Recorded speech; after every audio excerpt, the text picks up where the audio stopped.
बुलंदशहर से एक बड़ी खबर इस वक्त सामने आ रही है। पॉलिटेक्निक कॉलेज के हॉस्टल की रसोई में सिलेंडर फटने से हादसा हुआ है। हादसे में पॉलिटेक्निक के 10 छात्रों समेत 13 लोग इसमें झुलसे हैं। सभी छात्रों को रेस्क्यू कर Aligarh higher medical centre refer किया गया है। खाना बनाने के दौरान किचन में अचानक ये 5 किलोग्राम वाला गैस सिलेंडर फटा। हादसे के बाद छात्रावास में मची अफरा तफरी का माहौल वहां पर पैदा हुआ। पुलिस ने सभी घायलों को फिलहाल अस्पताल भेज दिया है।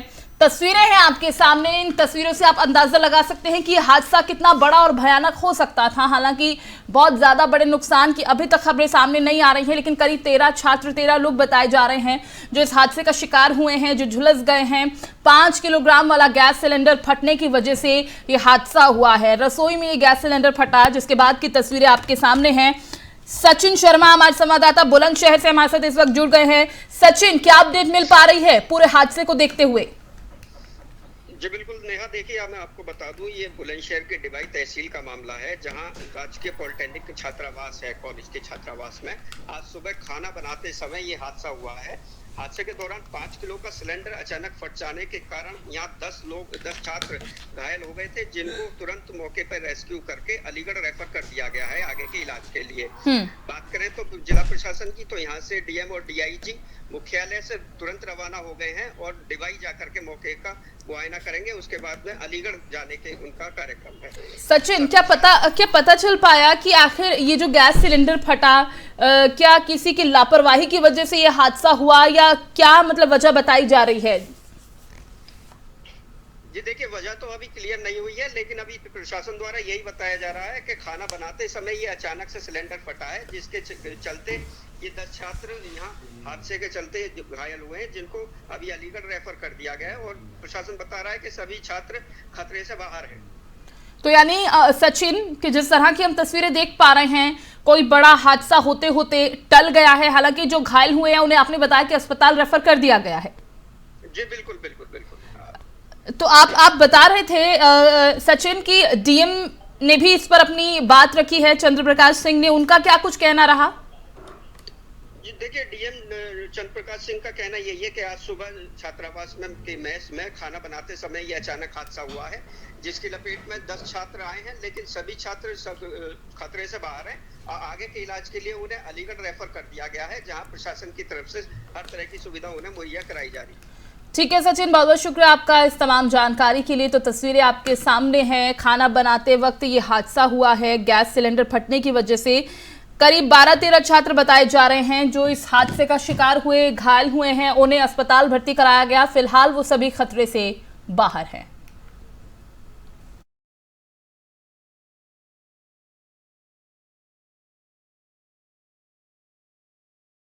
आज लगभग 9 बजे राजकीय पॉलिटेक्निक डिवाई में खाना बनाते वक्त छोटा सिलेंडर जो 5 लीटर का होता है, उसमें पहले आग लगी और फिर फट गया। उसमें हमारे पॉलिटेक्निक के 10 बच्चे घायल हैं, जिनको राजकीय मेडिकल कॉलेज अलीगढ़ में एडमिट करा दिया गया है। उनके इलाज की समुचित व्यवस्था भी करा दी गई है। सारे बच्चे खतरे से बाहर हैं। मैं और एसएसपी साहब दोनों जा रहे हैं उनसे मिलने के लिए। मतलब कोई ऐसी बात नहीं है जो चिंता की हो, और उनका पूरा इलाज भी कराया जा रहा है।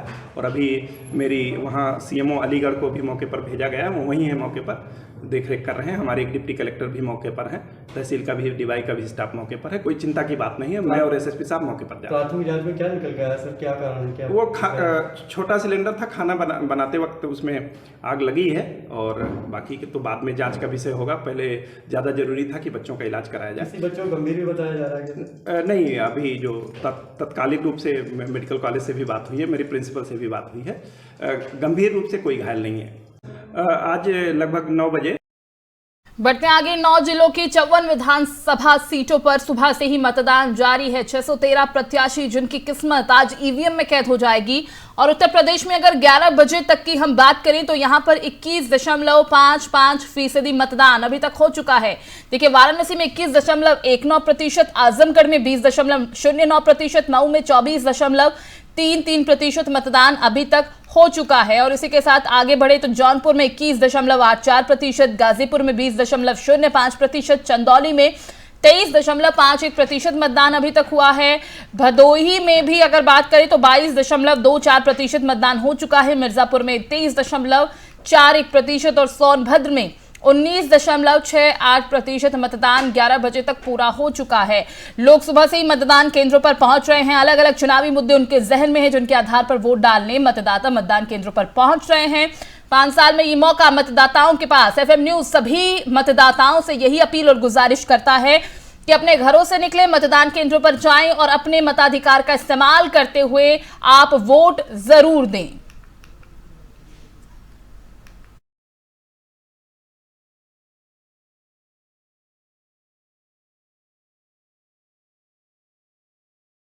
तो यूपी चुनाव के 7वें और आखिरी चरण के लिए वोटिंग आज सुबह से ही जारी है। इस बीच सीएम योगी ने सभी लोगों से अपने मताधिकार का इस्तेमाल करने की अपील की। क्या कुछ कहा उन्होंने, आपको सुनवाते हैं। उत्तर प्रदेश विधानसभा चुनाव का आज अंतिम चरण है। 7वें चरण का चुनाव तिथि 7 मार्च और प्रातः 7 बजे से प्रारंभ हुआ है। मतदाताओं में भारी उत्साह है। 54 विधानसभा सीटों पर आज चुनाव हो रहे हैं। मेरी सभी मतदाता भाइयों बहनों से अपील है कि अधिक से अधिक संख्या में जाकर के अपने मताधिकार का प्रयोग करें। यह न केवल उनका अधिकार है, बल्कि यह उन्हें उनके संवैधानिक कर्तव्यों के प्रति भी आग्रही बनाता है। मेरी अपील है सभी मतदाता भाइयों बहनों से कि सुरक्षा, समृद्धि और सुशासन के लिए प्रदेश के अंदर हम भारत निर्वाचन आयोग के द्वारा दी गई व्यवस्था के अंतर्गत अधिक से अधिक संख्या में जाएं और हर वयस्क मतदाता अपने मताधिकार का प्रयोग करें। उत्तर प्रदेश विधानसभा। केंद्रीय मंत्री अनुप्रिया पटेल ने मिर्जापुर में मतदान किया और इस दौरान उन्होंने जिले की सभी सीटों पर एनडीए गठबंधन की जीत का दावा किया है। क्या कुछ इस दौरान उन्होंने कहा, आपको सुनवाते हैं। देखिए, लोकतंत्र का महापर्व है और अलग अलग राजनीतिक दलों को जोर आजमाइश करने का उनका लोकतांत्रिक अधिकार भी है, लेकिन मिर्जापुर एनडीए गठबंधन की जीत ही सुनिश्चित करने जा रहा है। पिछले 5 वर्षों में जो यहाँ पर राज्य की सरकार रही और पिछले 8 वर्षों में मेरा जो दूसरा कार्यकाल है, भारत सरकार की जो तमाम विकास की परियोजनाएं यहाँ पर आई, उसको देखते हुए मिर्जापुर का मतदाता बहुत उत्साहित है और एनडीए गठबंधन के प्रत्याशियों के पक्ष में जबरदस्त मतदान हो रहा है। मैं अगर विकास की दृष्टि से बात करूं तो पिछले 8 वर्षों में मिर्जापुर ने एक के बाद एक बहुत सारी विकास परियोजनाओं को जनपद में आते हुए देखा है। चाहे बाढ़ सागर परियोजना का शुभारंभ हो, चाहे मिर्जापुर में मेडिकल कॉलेज का निर्माण हो, केंद्रीय विद्यालय का निर्माण हो, पासपोर्ट ऑफिस की स्थापना हो, एनएच की 4 लेनिंग हो, जल जीवन मिशन की शुरुआत हो, या सोलर प्लांट जो 75 मेगावाट्स का यहाँ पर माननीय प्रधानमंत्री जी के करकमलों से शुरू हुआ। तो ये तमाम विकास की जो गंगा है इस जनपद में पहुंची है और इसलिए हमारा वोटर उत्साहित है और एनडीए के गठबंधन के प्रत्याशियों को जिताने जा रहा है। देखिए, लोकतंत्र का महापर्व है और अलग अलग राजनीतिक दलों को जोर आजमाइश। और उधर रूस और यूक्रेन के बीच जारी जंग के चलते कमजोर वैश्विक संकेतों के बीच देश का शेयर बाजार कारोबारी सप्ताह के पहले दिन को भारी गिरावट के साथ ही खुला। इस दौरान सेंसेक्स और निफ्टी दोनों ही लाल निशान पर रहे। बंबई स्टॉक एक्सचेंज के 30 शेयर्स पर आधारित संवेदी सूचकांक सेंसेक्स 1404 अंकों यानी कि 2.58% की भारी गिरावट के साथ 52,930 के स्तर पर खुला है। वहीं एनएसई के 50 शेयर्स पर आधारित संवेदी निफ्टी सूचकांक 380 अंकों की गिरावट के साथ 15,866 के स्तर पर खुला।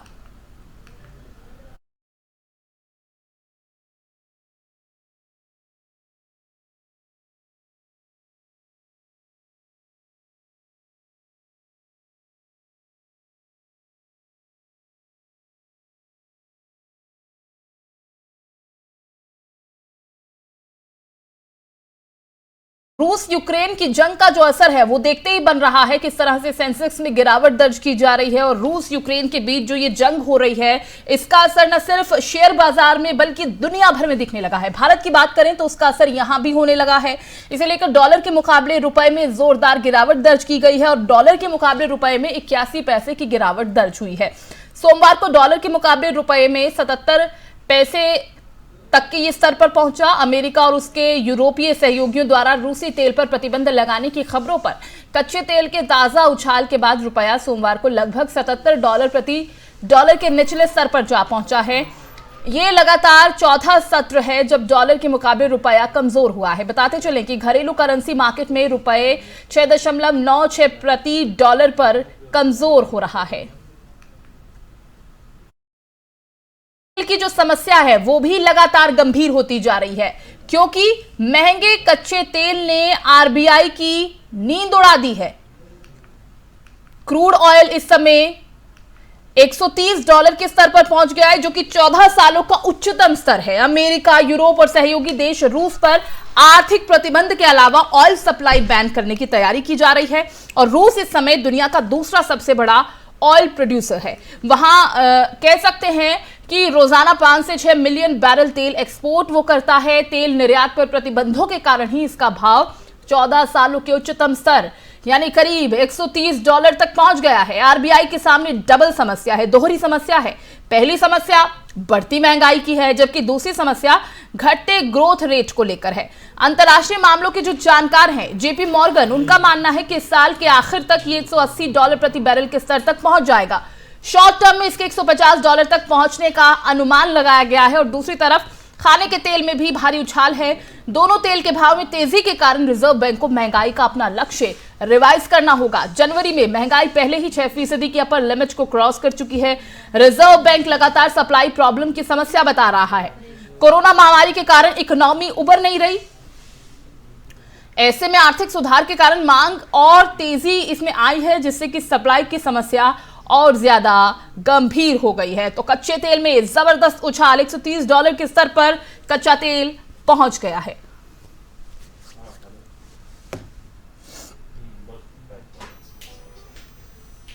और उत्तर प्रदेश में विधानसभा चुनाव 7वां चरण, अंतिम चरण में हम सब पहुंच गए हैं और ऐसे में 10 तारीख को वोटों की गिनती होनी है। सभी के सामने नतीजे होंगे कि आखिर जीत का स्वाद कौन चख रहा है, जीत का ताज किसके सर पर सजने वाला है। लेकिन उससे पहले राकेश टिकैत, किसान नेता, उनका एक बड़ा बयान सामने आया है। वो कह रहे हैं कि 10 तारीख को वोटों की गिनती होनी है तो जितने भी किसान हैं वो 2 दिनों की छुट्टी ले लें।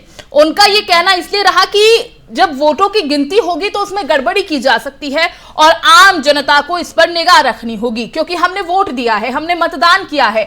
10 तारीख को चुनावी नतीजे सबके सामने आएंगे, वोटों की गिनती की जाएगी, मतदान जो किया जा चुका है उत्तर प्रदेश की जनता की तरफ से उन सभी का आंकलन होगा और उसके बाद नतीजे सभी के सामने होंगे। 2017 जैसा प्रदर्शन बीजेपी का रहता है या नहीं, 2022 में जनता ने विश्वास किस पर जताया है ये देखना होगा। लेकिन इसी बीच किसान नेता राकेश टिकैत ने बड़ा दावा किया है। उनका कहना है कि मतगणना में फर्जीवाड़ा हो सकता है जिसे रोकने के लिए किसानों को तैयार रहना चाहिए। मीडिया से बात करते हुए राकेश टिकैत ने मतगणना में गड़बड़ी की आशंका जताई है। ये गिनती में गड़बड़ी करेंगे, ये हारे हुए कैंडिडेट को जीत का सर्टिफिकेट देंगे, इसीलिए जनता को निगाह रखनी होगी। ये राकेश टिकैत किसान नेता ने कहा है। राकेश टिकैत रविवार को मुजफ्फरनगर के नवीन मंडी पहुंचे। यहां वोटिंग सेंटर के पास बातचीत में उन्होंने कहा कि हमने वोट दे रखी है, हम तो यहां अपनी वोट को देखने आए हैं कि वो कहां बंद है और इधर सब्जी मंडी है उसे देखने आए हैं कि उनकी हालत क्या है। आगे कहते हैं वो कि किसानों से अपील करता हूं कि 2 दिन किसान अपनी छुट्टी रखें, अपनी निगाह रखें। वो बोले कि 2 दिन गन्ना किसानों को 2 दिन ज्यादा पर्चियां आएंगी, बिजली भी ठीक ठाक रहेगी, लेकिन किसानों को ट्रैक्टर लेकर इधर भी निगाह रखनी है। जिला पंचायत में सरकार ने गड़बड़ की थी, इसमें भी गड़बड़ी हो सकती है। ये बड़ा दावा राकेश टिकैत की तरफ से किया गया है। उत्तर प्रदेश विधानसभा चुनाव में वोटों की गिनती जो 10 तारीख को होनी है उसे लेकर राकेश टिकैत ने जनता से अपील करते हुए यह भी कहा कि हार जीत किसी की भी हो, सभी शांति रखें, कोई जुलूस ना निकाले बल्कि शांतिपूर्वक सीधे अपने घर जाए। बताते चलें कि यूपी में आज आखिरी चरण का मतदान हो रहा है। सुबह से ही 9 जिलों की 54 विधानसभा सीटों पर मतदान हो रहा है और अब 10 मार्च को नतीजे सभी के सामने होंगे।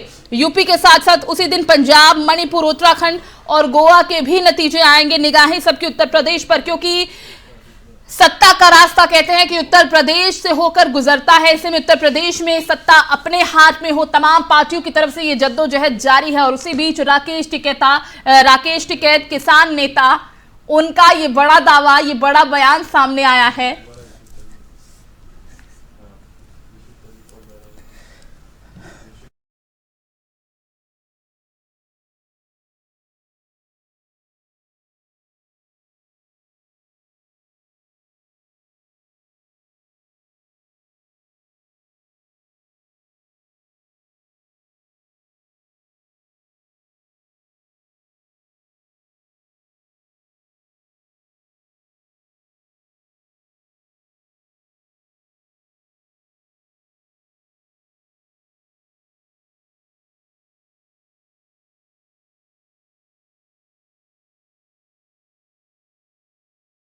की 54 विधानसभा सीटों पर सुबह से ही मतदान जारी है।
जिलों की 54 विधानसभा सीटों पर मतदान सुबह से ही जारी है। मतदान केंद्रों पर हमारे संवाददाता सुबह से ही खड़े हैं, नजर बनाए हुए हैं, मतदाताओं से बातचीत कर रहे हैं। राम सुंदर वाराणसी से हमारे साथ जुड़ चुके हैं और गाजीपुर से इकरार खान है।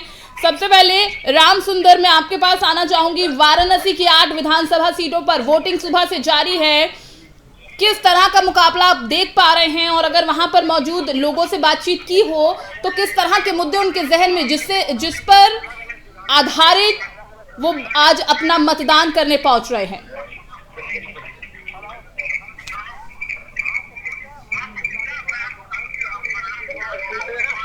विधानसभा पर अलग अलग समीकरण और अलग अलग लोगों से अलग अलग पार्टियों की भारतीय जनता पार्टी की लड़ाई दिख रही है। खासकर बात करें हम वाराणसी के देहात की जो 3 सीटें शेरापुरी और रोनिया, वहाँ पर समाजवादी पार्टी और कांग्रेस की लड़ाई दिख रही है। और दूसरी शहर की, तो शहर में सीधी लड़ाई समाजवादी पार्टी और भाजपा की दिख रही है। ये है समीकरण। और भाजपा की सबसे महत्वपूर्ण सीटें 2 है।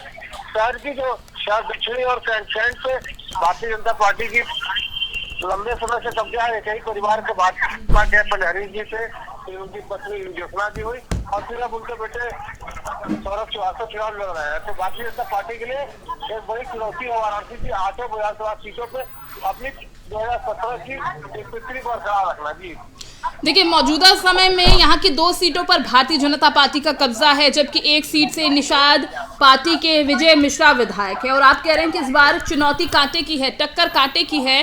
जनता कौन कौन से मुद्दों को लेकर पहुंच रही है मतदान के लिए?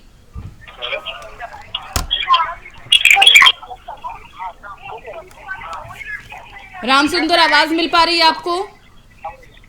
हाँ जी बताइए।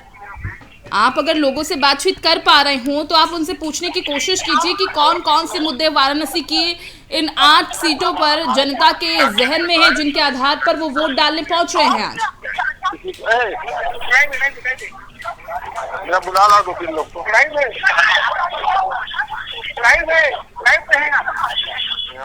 इकरार खान भी लगातार हमारे साथ बने हुए हैं। इकरार गाजीपुर से हैं हमारे साथ। गाजीपुर में फिलहाल किस तरह का माहौल आप मतदान केंद्र पर देख पा रहे हैं? लोग कितनी संख्या में पहुंच रहे हैं, कितने उत्साहित हैं? क्योंकि भविष्य को सिक्योर करने का टाइम आ चुका है, अपने मताधिकार का इस्तेमाल करने का टाइम आ चुका है। इकरार जी बता देना चाहता हूँ कि गाजीपुर में 7 बजे सुबह से पोलिंग हुई। गाजीपुर 7 विधानसभा 7 विधानसभा में 7 बजे पोलिंग हुई। लोगों में बहुत ही काफी उत्साह देखने को मिला। कुछ लोग विकास के ऊपर वोट कर रहे हैं, कुछ लोग जातिवाद के ऊपर वोट कर रहे हैं, लेकिन कहीं ना कहीं भारतीय जनता पार्टी और समाजवादी के बीच में पार्टी के बीच में सीधा टक्कर जो देखने को मिल रहा है। जी इकरार, किस तरह का मुकाबला आप देख पा रहे हैं? क्या इस बार जो लोग हैं वो चेहरे को देखकर वोट डालने पहुंच रहे हैं या फिर मुद्दों के आधार पर इस बार वोट देने पहुंच रहे हैं? जी बता देना चाहता हूँ कि कुछ लोग हैं जो चेहरों पे कुछ लोग योगी और मोदी के चेहरों पर वोट कर रहे हैं, और कुछ लोग हैं जो अखिलेश यादव के चेहरे पर वोट कर रहे हैं, और वहीं कुछ लोग हैं जो उनके विकास की जरूरत है, रोजगार की जरूरत है और जो जनहीन समस्या है उसकी जरूरत है, उसके ऊपर भी वोट कर रहे हैं। देखिए, गाजीपुर की 2 सीटों पर 2017 में सपा को जीत मिली थी और इस बार हमने देखा कि सपा बहुत ज्यादा एक्टिव नजर आ रही है। कॉन्फिडेंस कह लें या ओवर कॉन्फिडेंस कह लें, उनका तो ये कहना है कि बीजेपी की वो लहर इस बार है नहीं और बीजेपी का सफाया जनता कर देगी। तो किस तरह का मुकाबला आप देख पा रहे हैं? जी बता देना चाहता हूँ कि 2017 में गाजीपुर से 3 भारतीय जनता पार्टी ने सीट जीती थी। वहीं 2 भारतीय जनता पार्टी से गठबंधन में थे। सुबह भारतीय समाज पार्टी के उनकी खाते में गई थी, 2 समाजवादी पार्टी खाते में गई थी। लेकिन इस बार माहौल दूसरा है। इस बार कहीं ना कहीं समाजवादी पार्टी के और भारतीय जनता पार्टी के बीच सीधा टक्कर है और कहीं ना कहीं लोग भारतीय जनता पार्टी, वजह क्या है कि कुछ सिटिंग एमएलए हैं जिनको 5 साल में कोई ऐसा काम नहीं किया जिससे ये लगे कि उन्होंने विकास के लिए या लोगों की परेशानियों के बारे में सोचा, लेकिन इसकी वजह से कहीं ना कहीं भारतीय जनता पार्टी का माहौल थोड़ा सा डाउन है और इसकी वजह से कहीं ना कहीं समाजवादी पार्टी का पलड़ा भारी देखने को मिल रहा है। जी इकरार, अगर हम जखनिया विधानसभा सीट की बात करें तो पिछली बार यहाँ पर 2017 में 60.21% मतदान हुआ था और ऐसे में अगर जब भी यहाँ पर चुनावी भिड़ंत हुई है तो सपा और बसपा के बीच में हुई है। इस बार किस तरह का मुकाबला आप देख पा रहे हैं यहाँ पर? अगर आप क्योंकि ग्राउंड पर हैं और आपने समझने की बातचीत करने की कोशिश की होगी, किस तरह की आबो हवा आप देख पा रहे हैं? जी बता देना चाहता हूँ, इस बार भारतीय जनता पार्टी और समाजवादी पार्टी गठबंधन से प्रत्याशी हैं बेदी राम, तो उनके बीच सीधा टक्कर चल रहा है। देखिए, 2017 में हमने देखा था कि त्रिकोणीय मुकाबला रहा था और इस बार चुनौती बड़ी है। वापस मैं आपके पास लौटूंगी। लगातार हमारे साथ वाराणसी से राम सुंदर भी बने हुए हैं। राम सुंदर, आवाज मिल पा रही है आपको? राम सुंदर जी, आवाज मिल पा रही है आपको? जी हाँ, प्रतीक्षा बोलो। तो अगर हम वाराणसी की 8 विधानसभा सीटों की आपसे बातचीत करें और सियासी समीकरण यहाँ पर हम समझने की कोशिश करें तो पिंडरा विधानसभा सीट की मैं सबसे पहले बात करना चाहूंगी और यहाँ का सियासी गणित में समझना चाहूंगी, क्योंकि 2017 में बसपा के बाबुल लाल को 36,849 मतों से हराया गया था। 2017 में मतदान की बात करें तो 59.57% यहाँ पर मतदान हुआ था। इस बार कितनी चुनौती बीजेपी के लिए आप यहाँ पर देख पा रहे हैं और किस तरह का मुकाबला यहाँ पर आप देख पा रहे हैं? यहाँ पर त्रिकोणात्मक संघर्ष देखने को मिलेगा पिंडरा विधानसभा में। नेहा और वहाँ भारतीय जनता पार्टी और कांग्रेस के अजय राय और भाजपा के अजय सिंह, ये तीनों लोग आपस में लड़ते नजर आएंगे और परिणाम आने के बाद ही पता चल पाएगा सही कि क्या स्थितियाँ होगी। लेकिन वहाँ पे लड़ाई त्रिकोणात्मक है। लेकिन ये सारी सब चीजों के साथ हमारे पास कुछ युवा साथी है जिनसे हम बात करेंगे कि उनको लेकर मतलब अपना नाम बता दो। अंजलि, किस तरह का वोट करने जा रहे हैं वहाँ? तो क्या आप वोट किए हो? तो हमने देखा है कि आज को देखिए जो हमारे कलिंग जनरेशन है जो हमारी, तो आगे देख लीजिए उनके पास क्या क्या जॉब अपॉर्चुनिटीज है जो कि आज के डेट में नहीं है। तो हमें जैसे हम लोगों को टैबलेट्स मिल गए हैं पढ़ने के लिए, लैपटॉप मिल गए हैं, आगे हम लोग को वो अपॉर्चुनिटीज जो लॉकडाउन की वजह से हम लोग क्लासेस नहीं अटेंड कर पा रहे थे, फिर हम लोगों को वो रिसोर्सेज दिए गए जिसकी वजह से हम लोग पढ़े, आगे किसी चीज का हम लोगों को कमी नहीं हुआ। जो डेटा और ये सारी चीजें वो थोड़ी बहुत चीजें हम लोग मैनेज कर सकते हैं, लेकिन कुछ चीजें होती है जो हमारे बजट के बाहर होती है, लेकिन जिस वजह से हमारी पढ़ाई रुक गई थी, वो सारी चीजें हमारी फिर उन्होंने कंप्लीट किया, फिर साइकिल की वितरण की, तो वो सारी चीजें हम लोगों की थोड़े थोड़े कर करके वो हमारे लिए बहुत ज्यादा हेल्पफुल रही, जिसकी वजह से हमने तो बीजेपी को वोट दिया क्योंकि हमें तो बहुत ज्यादा। तो जैसा आप साफ सुन रहे हैं कि सरकारों के जो प्रदेश सरकार की जो योजना है उससे लाभान्वित लोग भी कहीं न कहीं मतदाताओं को लाभान्वित दिख रहे हैं और वो उससे प्रभावित होते हुए मतदान कर रहे हैं। हाँ, अब आप वापस पिंडरा पे हम लोग चलते हैं। तो पिंडरा की बात करेंगे तो पिंडरा में त्रिकोणात्मक संघर्ष देखने का मतलब कांग्रेस क्या दे रहा है, भारतीय जनता पार्टी के अध्यक्ष के बीच सीधी टक्कर दे रही है। ये जरूर है कि वहाँ पर बसपा के बाबूलाल भी अपनी उपस्थिति दर्ज कराने में कामयाब हो गए, लेकिन जीत किसकी होगी ये तो बताएगा। ठीक है राम सिंह। और इसके अलावा भी और भी जो सीटें हैं उनकी अलग अलग समीकरण है, अलग अलग चीजें होनी है। वहीं अगर हम बात करें शिवापुरी की तो वहाँ भी भाजपा और समाजवादी पार्टी के बीच सीधी टक्कर मिलने वाली।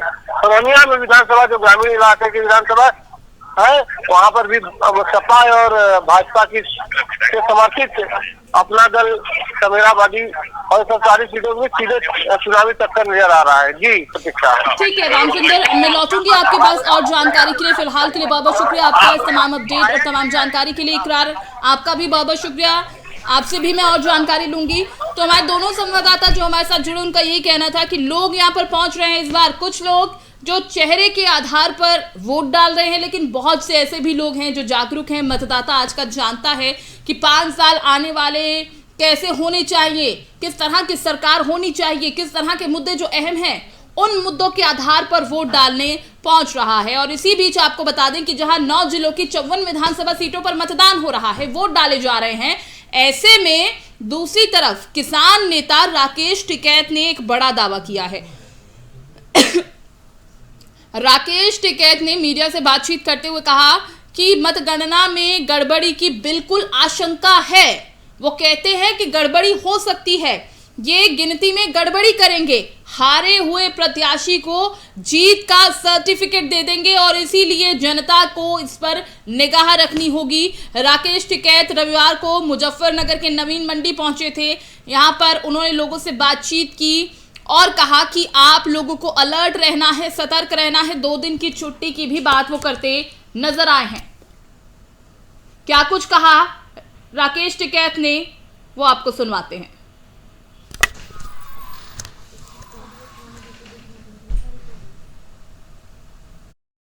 ना हम तो मंडी में आए, यहाँ सब्जी देखेंगे 2 दिन यहाँ क्या बिकेगी। हमने तो किसानों का 2 दिन की छुट्टी ला गई हो। मंडी में तो मुझे लगे बंद रहेगी, दिखे उस दिन। ये किसान सब्जी कहाँ बेचेंगे और ये करेंगे रपड़ी भाई वोट आठ दे रखी, उसकी गिनती ठीक करवाइयो। देखने आए यहाँ पे, दोनों चीज यही है। तो सब किस तरह की आशंका है, कोई गड़बड़ी हो? ये जौन सी यूनिवर्सिटी है ना इनकी, वे हारे हुए को जीत कर पास कर दे, वे अपनी को निगार आ गई भाई। ये हारे हुए कैंडिडेट को जीत का सर्टिफिकेट देंगे। कुछ आधार कुछ हमारे साथ उनसे हम पूछेंगे कि आखिर किस तरह की गड़बड़ी की उन्हें उम्मीद लग रही है जिसके आधार पर वो इतना बड़ा दावा करते नजर आ रहे हैं। सर बहुत बहुत स्वागत है आपका FM न्यूज में। टिकैत साहब, हमने देखा है कि किस तरह से आप हमेशा किसानों की आवाज को उठाते आए हैं, मुखर करते आए हैं, और अगर आपको सरकार से परेशानी थी, उनकी नीतियों से परेशानी थी, तो आप अड़े भी रहे, डटे भी रहे और किसान आंदोलन आपने किया। लेकिन अब जब 10 तारीख को वोटों की गिनती होनी है, चुनावी नतीजे सबके सामने आएंगे और उससे एन पहले आपका ये दावा कि गड़बड़ी हो सकती है, जो कैंडिडेट हार गए हैं उन्हें जीत का सर्टिफिकेट दिया जा सकता है। ये गड़बड़ी करेंगे, जिला पंचायत में तो गड़बड़ी करी, ये गड़बड़ी वैसे थोड़ा करे तो दम सीध करे बिल्कुल। टिकैत साहब, हमारा अभिया जो कैंडिडेट होगा उसका जीत का सर्टिफिकेट उसको दे दे, कह दे के जा मुकदमा लड़ता रहिए, फिर कोर्ट कचहरी में चला जा। टिकैत जिला पंचायत में उन्होंने सही तो किया, तो ये आशंका रहती है कि भाई अपना गिनती ठीक करवाइए, अपना रहियो और गिनती ठीक करवाना, ये कहा हमने। तो टिकैत साहब, आपको लगता है कि आपने कहा कि जिस तरह से पहले गड़बड़ी की गई है उसी के आधार को आप मानकर आप कह रहे हैं कि अब फिर गड़बड़ी की जा सकती है? आधार को मान ले हम। लेकिन टिकैत साहब ये तो सीधा सीधा चुनाव आयोग पर ही सवाल खड़ा कर दिया आपने ये सवाल उठाकर नहीं, पर जिस तरह का आपका दावा है, जिस तरह का आप आरोप लगा रहे हैं, वो तो चुनाव आयोग पर ही सवाल खड़ा करता है कि चुनाव में मतदान की गिनती के वक्त गड़बड़ी हो सकती है। अरे हारे हुए को जीत का सर्टिफिकेट मिलेगा भाई, तेरे कोई करो, ये जिला पंचायत में तो ऐसे ही हुआ है ना। आप क्या होता है कि जो चोरी करता है ना, जो चोर हो, जो मोटरसाइकिल चोर हो तो मोटरसाइकिल की चोरी करे, वो ट्रक की नहीं करता। ठीक है, इलेक्शन कमीशन ऑफिसर मोहम्मद आमीन साहब भी है सर हमारे साथ। चोरी करिए करेंगे फिर। ठीक है, मोहम्मद आमीन साहब हैं हमारे साथ। टिकैत साहब, आमीन साहब बहुत बहुत स्वागत आपका FM न्यूज में। नमस्कार आमीन साहब, टिकैत साहब भी हमारे साथ बने हुए हैं और राकेश टिकैत जी ये दावा करते नजर आ रहे हैं कि 10 तारीख को जब वोटों की गिनती होगी उस वक्त गड़बड़ी हो सकती है, जैसा कि पहले भी हुआ है, और हारे हुए कैंडिडेट को आप जीत का सर्टिफिकेट दे देंगे। देखिए, मैंने इनको भी दूसरे चैनल पर भी एक बात की थी और बताया था चौधरी साहब को कि चौधरी साहब देखिए, इलेक्शन कमीशन पे आपको विश्वास रखना चाहिए, ये एक संवैधानिक संस्था है। जहाँ तक वोटों को सवाल है, वोट पड़ चुके हैं और जनता का जो काम किया होगा उसी पे वोट पड़ेंगे। ये सवाल इलेक्शन कमीशन से नहीं उठाना चाहिए कि वहाँ पर कोई बेईमानी होती है। जहाँ तक सवाल है, इनके समझ में बात ये है कि चाहते हैं कि उसको जोड़ें इससे अपने लोकल चुनावों से। देखिए चौधरी साहब, लोकल चुनाव अलग है और ये MLA और MP के चुनाव अलग होते हैं। लोकल चुनाव में गड़बड़ी करोगे आपने लोकल चुनाव में गड़बड़ी नहीं होती है, हमारा कोई काम नहीं है इलेक्शन कमीशन का, वो लोकल अधिकारी करते हैं। यहाँ पे हमारे अधिकारी सब अलग होते हैं। अच्छा, मतलब लोकल चुनाव में गड़बड़ी करोगे, आप दूसरे पर ठोक दोगे? नहीं, हमारा कोई मतलब नहीं उन चुनावों से। आपको चौधरी साहब बता दूं, ये असेंबली और पार्लियामेंट के इलेक्शन कमीशन कराता है, इनका उन चुनाव से कोई लेना देना नहीं है। जहाँ तक सवाल इलेक्शन कमीशन का, हम निष्पक्ष और सही चुनाव कराते हैं और आपकी हर जगह प्रेजेंस सही है। आपके वर्करों की, आपके जो एजेंट्स हैं, हर पार्टी का एजेंट देखता है, बिना उसके देखे इलेक्शन कमीशन तो अपनी बात बताई टिकैत साहब। लेकिन आमीन साहब सुनिए, इन्होंने एक बात तो मान ली कि लोकल चुनाव में गड़बड़ी हुई, वो तो जिला प्रशासन कर लगता है। टिकैत साहब, ये अपने बचाव के रास्ते ढूंढते हैं, अब चुनाव आयोग को ले आए बीच में। लेकिन आमीन साहब टिकैत साहब, लेकिन इस बात से भी तो इनकार नहीं किया जा सकता ना कि ये संवैधानिक संस्था है और पूरी देखरेख में ये पूरा काम होगा। खुद आमीन साहब आपके साथ जुड़े हुए हैं, वो भी यही कह रहे हैं कि आपको विश्वास रखना चाहिए। ठीक है, मतलब अब संस्थाओं को बीच में जाकर बचाव का आप तलाश कर रहे हो रास्ते, ये थोड़ा होगा कि आप गड़बड़ी कहेंगे तो जिला पंचायत के आप बंगाल में भी गए थे और आपने वहाँ भी देखा था, बंगाल की मुख्यमंत्री खुद कह रही थी कि इलेक्शन कमीशन में गड़बड़ी हुई। आज कैसे वो मुख्यमंत्री हैं? 10 साल पहले कैसे नहीं मुख्यमंत्री वो? आज 10 साल के बाद भी चुनाव हुआ, तब भी चुनाव आयोग ने जो भी स्थिति थी वो दिया। तो ये नहीं कि चुनाव है तो इसका फेवर करता है और जीती और अब मुख्यमंत्री है जी, वो कैसे संपन्न हुआ? टिकैत साहब, ठीक है, आपने ये बात कही कि हमें गड़बड़ी की उम्मीद है, आशंका है कि गड़बड़ी हो सकती है, आप सीधा ये कह रहे हैं। गड़बड़ी करेंगे। ठीक है, जब आप इतने आश्वस्त नजर आ रहे हैं, आपने 2 दिन की छुट्टी की भी बात कही है, आपको लगता है आप ठीक है टिकैत साहब? अच्छा, अपनी जनता निगाह रखने की क्या दिक्कत है आपको? बिल्कुल सर, निगाह रखेगी आप जी। भाई जिसने वोट दे रखी वो अपनी निगाह रख लगा और सही हो जाए तो ठीक बात है, ना हो तो अपना दोबारा गिनती हो जाएगी। तो यानी आप इस बात पे यकीन रखते हैं कि अगर आप निगाह रखेंगे, आप निगरानी करेंगे तो फिर किसी तरह की गड़बड़ी की कोई उम्मीद नहीं है? मतलब आपको ऐसा लगता है कि आम जनता या फिर जितने लोग हैं आपसे जुड़े, अगर वो निगाह रखेंगे तो सब सही से हो जाएगा? चुनाव आयोग ये बड़ी बीमारी है, बात नहीं सुनते। अरे सर, नहीं प्लीज सर, प्लीज। दिल्ली होगी तो चोरी होगी, पहरेदारी मजबूत रखो ना। पहरेदारी नहीं तो आपको किसी ने मना नहीं किया निगरानी करने के लिए, आपके जो एजेंट्स हैं उनको भी किसी ने नहीं मना किया। जो नियम और कानून है उनके तहत उनको बुलाया जाएगा और दिखाया जाएगा, एक एक मशीनें दिखाई जाती हैं आपके एजेंट्स को। बंधनों में है, देश की संस्थाएं बंधन में है, इन्हें मुक्त करवाना पड़ेगा, बंधनों में है। आमीन आपका साहब, कहना है, आपका कहना है भाई, ये सीधे सीधे जो आपका ये कहना जो है, सीधे चुनाव सीधे आयोग को सवाल पता है, चलेगा, ये चुनाव आयोग पर, इलेक्शन कमीशन पर रेफरेंस है। सबको राज्यसभा चाह रही, कौन सा को नहीं चाह रही राज्यसभा? 2 साल बाद में राज्यसभा आवे, रिटायरमेंट के बाद में सबको चाह रही राज्यसभा। अमीन साहब, आप सुन पा रहे हैं, राकेश टिकैत साहब आरोप पे आरोप लगा रहे हैं, संवैधानिक संस्थाओं को कह रहे हैं कि आप लोगों को बांध कर रखा हुआ है।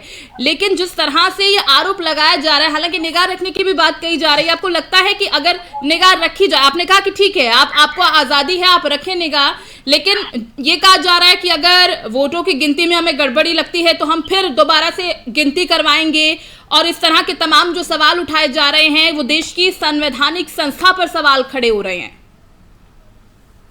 ये इनका सोचना गलत है और ये इनके दिमाग में कोई भ्रम है, पहले हमें नहीं पता किस बात का भ्रम है। ये छोटे चुनाव से जो लोकल स्तर के अधिकारी कराते हैं, स्टेट लेवल पे चुनाव हुए थे, उनकी बातों को इलेक्शन कमीशन से जोड़ते हैं। और मैं सिरे से इस बात को नकारता हूँ कि इलेक्शन कमीशन ऑफ इंडिया एक निष्पक्ष संस्था है और अपने निष्पक्ष चुनाव कराता है। और अभी आपने देखा कि 5-6 स्टेट के हो चुके स्टेट में इलेक्शन के कहीं पर कोई गड़बड़ी नहीं पाई गई, काफी विशेष होने वाला है जी। लेकिन सवाल है इलेक्शन कमीशन का, इलेक्शन कमीशन हर स्टेज पे, चाहे उनके पोलिंग एजेंट हो चाहे कोई भी हो, हर पार्टी के, कोई मतलब भेदभाव नहीं करता, हर एक को दिखाता है, बताता है, बिना उनके सिग्नेचर के कोई काम नहीं होता है। ये कैसे इस बात को आरोप लगा सकते हैं? लेकिन अमीन साहब, ये भी एक बड़ा ही सवाल है अपने आप में। भले ही लोकल लेवल पे चुनाव हो, उसमें भी इस तरह की गड़बड़ी नहीं होनी चाहिए, यानी कि इस हिसाब से तो राकेश टिकैत नहीं पता है जी, मैंने ये कहा आपको, इससे हमारा कोई लेना देना नहीं। आमीन साहब, मैं इस बात से इत्तेफाक रखती हूँ, लेकिन मैं यहाँ पर राकेश टिकैत के सवाल को लेकर ये बात प्रकाश में लाना चाह रही हूँ कि अगर लोकल लेवल पर भी गड़बड़ी हो रही है तो लोगों का सवाल उठाना बनता है, लोगों का नहीं होना चाहिए जी, बिल्कुल लोगों का सवाल उठाना बनता है, क्योंकि ये लोगों के हितों के लिए है। और अगर चुनाव में किसी भी तरह की गड़बड़ी होगी तो आम जनता सवाल उठाएगी। सर बहुत बहुत शुक्रिया आपका, टिकैत साहब आपका भी बहुत बहुत शुक्रिया हमारे साथ जुड़ने के लिए। तो राकेश टिकैत कह रहे हैं कि 10 तारीख को जब वोटों की गिनती होगी तो मुझे पूरी आशंका है कि गड़बड़ी होगी। हमारे साथ अभी जुड़े उन्होंने तब भी ये बात बहुत मुखर होकर कही कि मैं पूरी तरह से आश्वस्त हूं कि गड़बड़ी होगी ही, लेकिन वहीं दूसरी तरफ चुनाव आयोग पर इस तरह के सीधे सीधे सवाल खड़े करना, देश की संवैधानिक संस्था पर सवाल खड़े करना भी अपने आप में सही नहीं है। और राकेश टिकैत ने सभी को कहा है कि आप ये देख लीजिएगा कि ये हारे हुए कैंडिडेट को जीत का सर्टिफिकेट थमा देंगे, इसीलिए आपको 2 दिन की छुट्टी रखनी है और निगरानी रखनी है।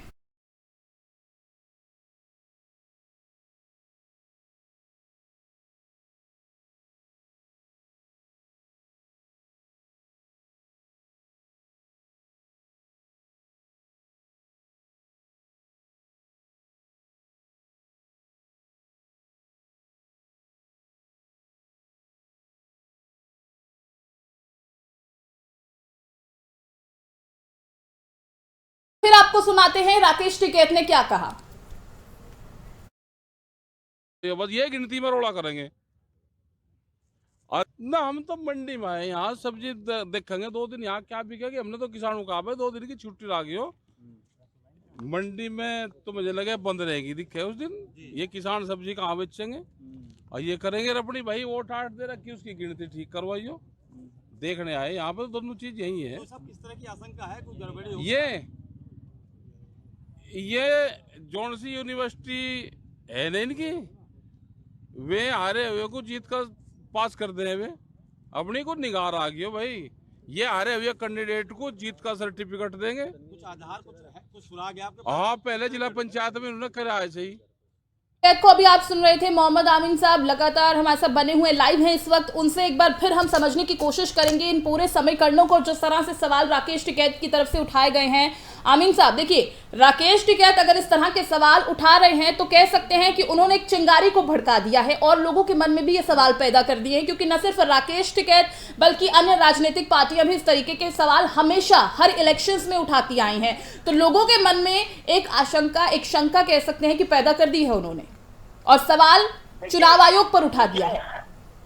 देखिए, शंका करना इसलिए इलेक्शन कमीशन मना नहीं करता, शंका करिए, लेकिन उन नियमों को देखिए, उन कार्यक्रमों को देखिए, उनका इलेक्शन कराने का तरीका देखिए, और उस पर कहाँ नहीं आती वो बताइए।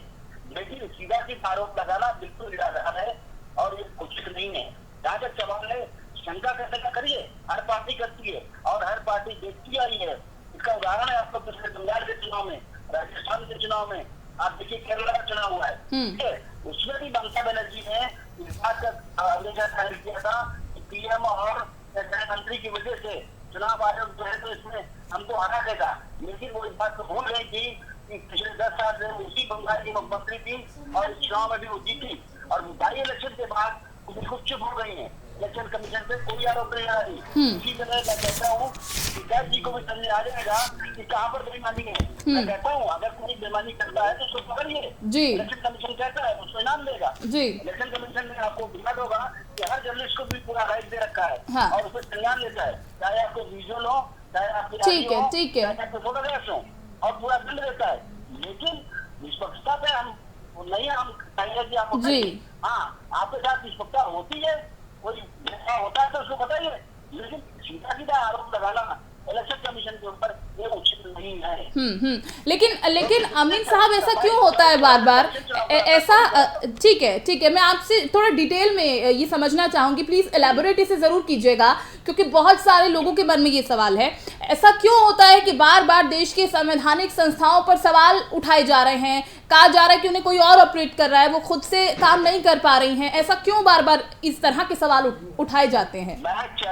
मैं मैडम चैलेंज करता हूँ जी को भी किसी भी मशीन में आए, वो जाके इलेक्शन कमीशन में या वहाँ पर भी इनको दी जाती है ट्रायल के लिए मशीनें, वहाँ पर ये यहाँ पर बताया आकर कि ये यहाँ पर ये गड़बड़ हो गई।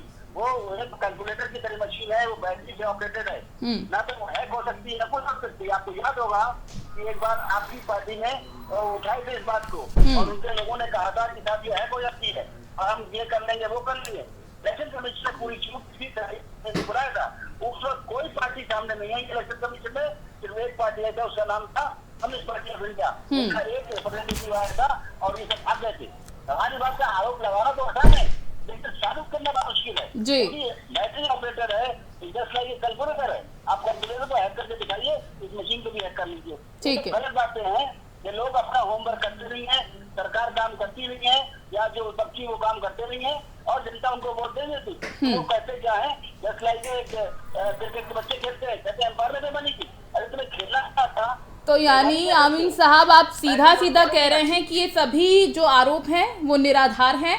अगर इस तरह के आप आरोप लगा भी रहे हैं, चाहे उसमें कोई भी हो, आप आरोप लगाइए लेकिन उन्हें साबित कीजिए, और इस तरह की गुंजाइश दूर दूर तक नहीं है, ये आप कह रहे हैं। वीडियोग्राफी होती है, वीडियोग्राफी होती, वोटिंग से लेकर सिग्नेचर होते हैं वोटिंग एजेंट्स के, जब स्ट्रॉन्ग रूम में जाती है तभी वहाँ पर ताला लगता है जी, भी होती है वीडियोग्राफी। ठीक है, सारे जो बाहर पार्टी सिग्नेचर करते हैं, जब निकाली जाती है तब उनके सिग्नेचर होते हैं, कहाँ से बेईमानी हो गई? ठीक है आमीन साहब, बहुत बहुत शुक्रिया आपका हमारे साथ जुड़ने के लिए और ये दर्शकों को बताने के लिए कि गड़बड़ी की कोई गुंजाइश नहीं है और आपको भरोसा रखना होगा इलेक्शन कमीशन पर, देश की संवैधानिक संस्थाओं पर। बहुत बहुत शुक्रिया आपका जुड़ने के लिए, बहुत बहुत शुक्रिया सर। तो राकेश टिकैत तो सीधे सीधे आरोप लगा रहे हैं, जो चुनाव आयोग पर ही सवाल खड़े कर रहे हैं और कह रहे हैं कि काउंटिंग के दिन गड़बड़ी हो सकती है और आश्वस्त हैं। उनका कहना है कि हो नहीं सकती, गड़बड़ी होगी ही, इसलिए आपको 2 दिन की छुट्टी लेनी है और निगाह रखनी है कि किसी तरह की कोई गड़बड़ी ना हो। एक बड़ा सवाल उन्होंने उठा दिया है इलेक्शन कमीशन पर। फिलहाल रुक रहे एक छोटे से ब्रेक के लिए। ब्रेक के उस पार भी हमारी चुनावी कवरेज FM न्यूज पर यूं ही जारी रहेगी।